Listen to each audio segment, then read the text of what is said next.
Je fais cette vidéo aujourd'hui pour rendre hommage à la femme rurale parce que je pense qu'elle n'est pas assez célébrée. Quand on voit ce qu'elle apporte dans le monde rural, quand on voit ce qu'elle apporte à la société, principalement dans le domaine agricole, je pense qu'il faut davantage qu'on puisse s'intéresser à elle. Depuis une dizaine de jours, je supervise une activité de transformation sur une ferme agricole. Et les principales actrices, ce sont ces femmes rurales. On a une dizaine de femmes ici sur cette ferme qui, nuit et jour, travaillent sur cette activité. En les observant, je me suis dit que je vais faire cette vidéo pour parler d'elles. Si vous me suivez pour la première fois, moi je m'appelle Solim. Je suis une entrepreneur agricole, passionnée du monde rural. Je travaille au quotidien avec les populations rurales sur des projets agricoles et je gère des fermes agricoles pour des exploitants individuels qui me sollicitent. La femme rurale, elle est gardienne de la sécurité alimentaire. Oui, quand on parle de semer, ce sont elles qu'on voit. Quand il faut récolter, ce sont elles qu'on voit. Quand il faut transformer, ce sont encore elles qui sont en première ligne. Lorsque vous observez les entreprises qui font dans la transformation des produits agricoles, c'est en très grande majorité les femmes que vous allez voir en train de travailler.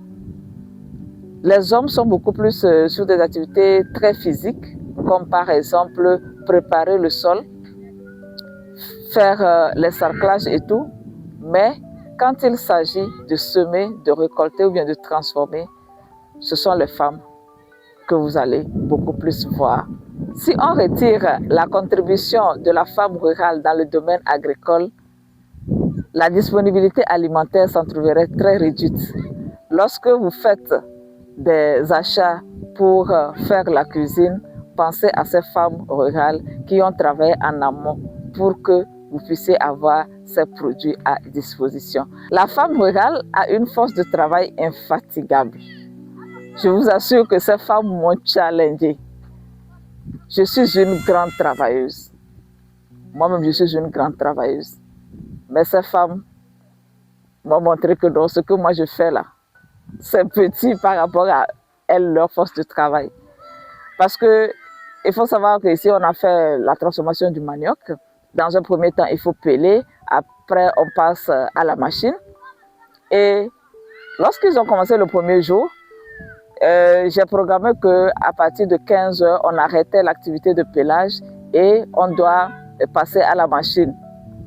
Et à 15 h, lorsque je passe pour passer l'information dans les champs, elles me disent que elles, là, ce n'est pas encore le moment de s'arrêter. Qu'elles vont arrêter un peu plus, elles vont encore travailler. Mais moi, je me disais, bon, si on commence au moins par broyer à partir de 15-16 h, au moins vers 18 h, 19 h, on va terminer. Ces femmes ont dit non, elles vont encore faire plus, puisqu'elles sont payées en fonction du nombre de paniers qu'elles remplissent.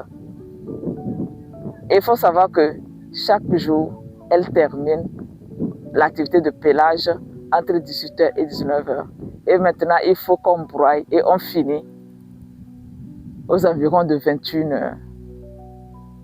Vous imaginez, vous voyez un peu le rythme et elles tiennent comme ça parce que c'est elles encore qui aident au niveau du broyage et au niveau de la mise en sac, du conditionnement et tout. Ce sont toujours elles.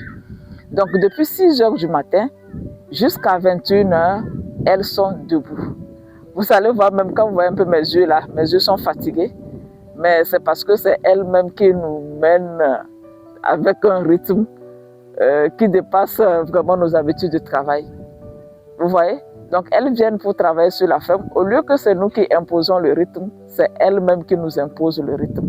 Et en plus de cela, vous allez regarder derrière moi parce qu'il y a quelques-unes là-bas qui sont en train de faire la lessive. Vous allez voir que pratiquement toutes ces femmes ont des enfants. Elles sont venues ici avec leurs enfants, avec leurs petits-enfants. Et elles jonglent entre les responsabilités familiales, prennent soin de ses enfants et en même temps travaillent. La femme rurale est aussi un précieux canal de transmission de savoir-faire. Lorsqu'on a voulu débuter cette activité, Le promoteur de la ferme a pris des dispositions pour qu'on soit formé sur la transformation du manioc, pour avoir le produit qu'on voulait. Et après la formation, on a voulu travailler avec les ouvriers de la localité en leur transmettant la formation également. Mais on a essayé, on a vu qu'ils n'arrivaient pas facilement à faire le travail. Et donc, on est allé recruter ces femmes-là dans une zone un peu plus éloignée d'ici, mais au moins cette zone est réputée pour être une zone où on fait beaucoup les activités de transformation de manioc. Donc, disons que c'est de la main-d'œuvre spécialisée qu'on est allé chercher. Et lorsque ces femmes sont arrivées, c'est plutôt elles qui nous ont encore montré d'autres techniques beaucoup plus faciles pour pouvoir faire le travail. Et disons qu'elles nous ont formés parce qu'on a encore appris beaucoup de choses grâce à elles. Et c'est comme ça elles font de mère en fille, ou bien de mère en fils, elles transmettent la connaissance. Naturellement, ce qu'elles transmettent, c'est ce qu'elles aussi, elles ont appris de leurs parents.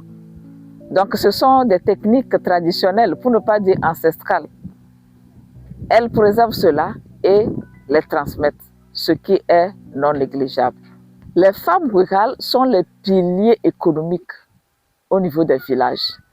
Ça, c'est un point qui m'a vraiment marqué lorsque j'ai commencé par travailler dans les villages.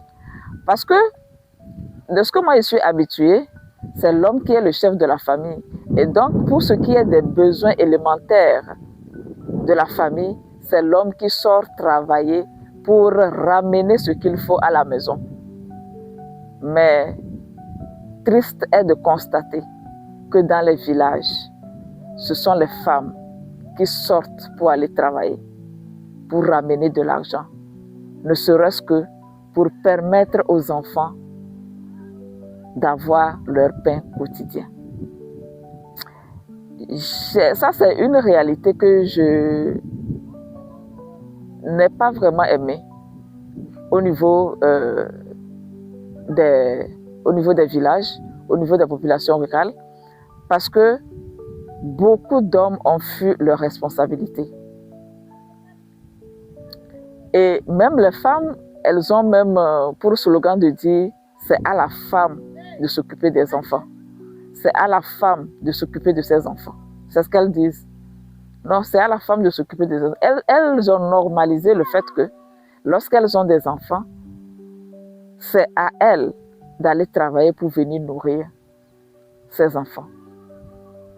Beaucoup d'hommes ont fui leurs responsabilités. Vous allez voir des femmes enceintes travailler dans les champs jusqu'à presque leur terme. Ou bien des femmes qui ont accouché reprendre les activités champêtres pratiquement 2 semaines après leur accouchement. Elles mettent leurs enfants au dos comme ça et elles repartent travailler parce que cela en va de leur survie. La femme rurale finance l'éducation, la santé et les besoins essentiels de la famille. C'est bien vrai que ce n'est pas dans toutes les familles que ça se passe ainsi. Il y a des exceptions, mais en très grande majorité, les foyers sont tenus économiquement par les femmes. La femme rurale est incontestablement une source de résilience et d'espoir parce que malgré toutes les difficultés qu'elle traverse, lorsque je passe du temps avec elles, elles sont toujours souriantes, elles avancent. Oui, moi j'apprends beaucoup de choses vraiment auprès de ces femmes, peut-être parce que je suis une femme aussi et je suis beaucoup plus sensible lorsque je travaille avec elles. Je vois les difficultés par lesquelles elles passent, mais elles sont tout le temps souriantes, elles ont toujours des histoires à raconter. Si je passe toute ma journée avec elles, je ne fais que rire parce qu'elles sont tellement drôles et c'est comme ça leur façon de voir la vie. C'est ce qui les permet aussi de tenir jour après jour. J'ai décidé dans cette vidéo de parler uniquement de leur bon côté parce que quel que soit ce qu'on dise, je pense qu'elles sont extraordinaires. Donc c'est ce côté-là que moi j'ai voulu célébrer. Alors, Est-ce que vous avez déjà travaillé avec des femmes en milieu rural? Quelle expérience vous avez eue avec ces femmes? Vous pouvez partager cela avec nous dans les commentaires. Moi, je suis en train de partager avec vous l'expérience que moi j'ai avec elles depuis plusieurs années. C'est la même chose, c'est ce que je constate. Alors, je vous donne rendez-vous dans quelques jours pour une nouvelle vidéo parce que c'est déjà la fin de cette vidéo. D'ici là, prenez bien soin de vous, portez-vous bien. Au revoir.